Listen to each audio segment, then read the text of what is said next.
I'm Chef Say. Spring is just around the corner. That means it's time for brunch. So today we're gonna make a chicken and sun-dried tomato strata.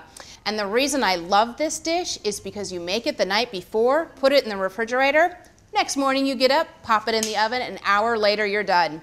So let's head into the Sur La Table kitchen and get cooking.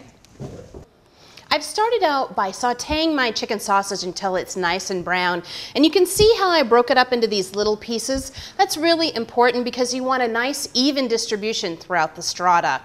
Now in the saute pan that I did the chicken in, you can see I have a little bit of residual fat. Go ahead and add your shallots. Don't wipe out the pan because you're going to use that residual fat to cook these. Now, I'm not going to brown them. I'm just going to saute them until they're translucent. And then we'll go ahead and add just a little bit of garlic. That'll give it a nice little punch. To my sauteing vegetables, I'm just going to add a little fresh sage and only cook it for about 30 seconds to give off a really nice aroma. So that'll just finish cooking. And while that's cooking, let's talk about these sun-dried tomatoes. I buy these whole. Usually you can find them in the produce section of your market. And I just let them soak in hot water for about 30 minutes. So then we're just going to give these a nice little chop. There we go. And we want pieces that aren't too large so they're evenly distributed throughout the strata.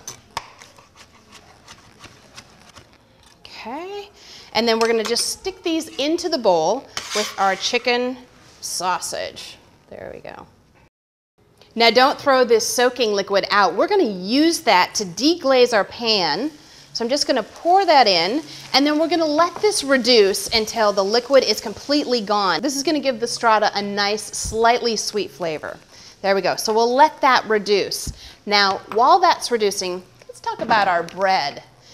Normally, strata is made with white bread, and because I want this to be a little bit more nutritious, you can see that I have brown and a little bit of egg bread, so I've kind of mixed it up. It gives it a nice flavor. Now, I've pre-toasted this in my oven, so they're nice and crispy. One of the reasons why you want crisp bread is so that it sucks up all that fabulous custard and makes a really great combination. For my custard, I have eggs, a little bit of milk, some salt, pepper, and then I'm just going to add my Asiago cheese to this. So we'll mix that all together. And one of the reasons why I'm using milk, most strata recipes call for heavy cream or half and half, and that adds a lot of fat. So if you use 1% or 2% milk, that'll bring down the calories and the fat, but still taste really good. That's perfect. Okay, so now we're ready to mix all this together. I'm going to take my bread, my sausage, my tomatoes, just going to mix in my eggs. Okay, my liquid has almost all evaporated and infused our shallots with some great flavor. So I'm just going to pour this into the bowl, and we're ready to mix this up. Now, you really want to be careful here because you don't want to overmix and smash the bread. So I'm just going to be very gentle when mixing all these things together. And then all we have to do is put this into our pie plate, let it sit overnight in the refrigerator, and then the next morning is pop it in the oven, and an hour later, you are ready to eat.